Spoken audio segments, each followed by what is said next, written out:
e caccia all'uomo nel Veronese. Ad essere braccato dai carabinieri è un romeno di 50 anni che ha accoltellato la moglie e poi è fuggito tra i campi.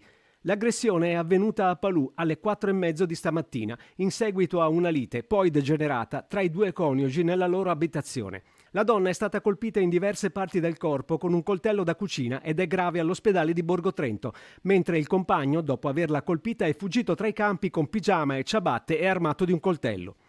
Lui, classe 73, regolarmente assunto da un'azienda della zona, secondo i conoscenti non ha mai dato segni di squilibrio.